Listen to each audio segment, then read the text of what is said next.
Does it seem like you fight and argue all the time?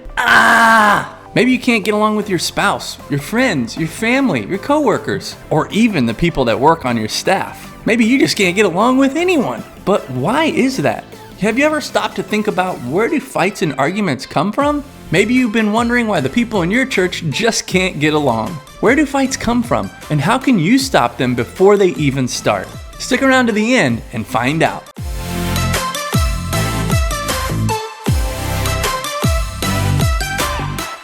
Hey guys, my name's Curtis Riley, aka Preach from The Real Rileys. Our goal is to give real advice for real life. And trust me, I've made plenty of mistakes for you to learn from. And we are one family with multiple channels. We've got a channel on faith, a channel on how-tos, a channel on online business, and a channel on marriage. So check them out. But the purpose of this channel is to discuss real worship, real preaching, and real ministry. But we also offer online courses, coaching, church consultations, and more. Make sure to like this video and subscribe to our channel and hit that notification bell. That lets YouTube know that you're enjoying it. And as our free gift to you, we wanted to hook you up with a mini course in PDF called the Sermon Outline Guide. It'll make sure that you never get stuck writing your sermon ever again. Just go to therealrileys.com.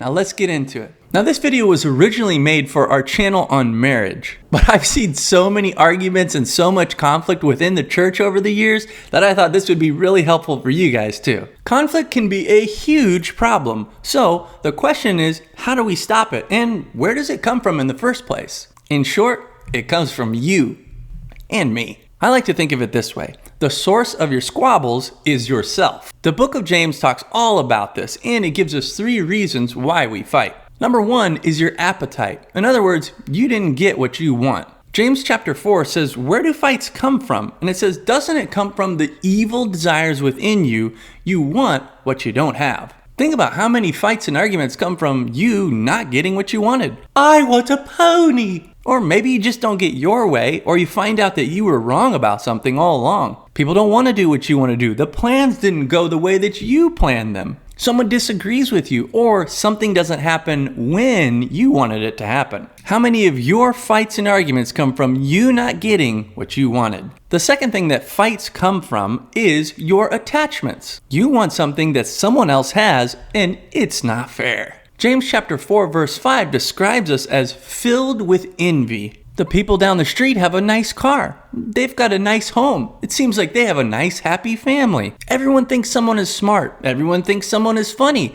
Everyone likes that person better than they like you. I don't have it. You've got it. I want it. We're going to have a disagreement. How many fights and arguments in your life come from your appetite or not having what you want? Hey, can I stop you right there? Will you take just 1 second to like this video, subscribe to our channel, and hit that notification bell? That helps support us so we can keep making content just like this. And the third reason that we have disagreements is arrogance. A lot of times it's all about me and my feelings. James chapter 4 verse 7 says, so humble yourselves before God. We think to ourselves sometimes that my way is the right way and my way is the only way. Maybe you feel attacked or you feel insulted. Your pride is hurt and you are offended.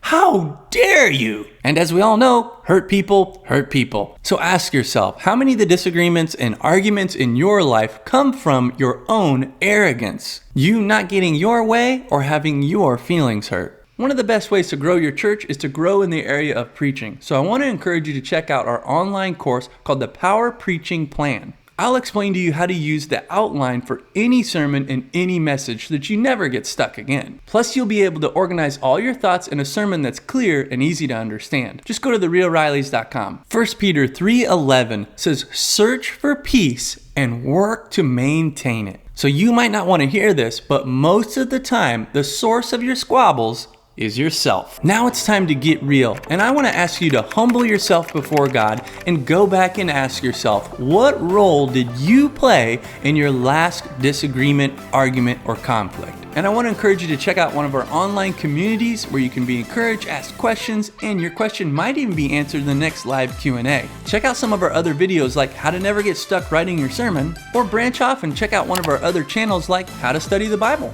I hope this video was super helpful for you, but until next time, keep it real.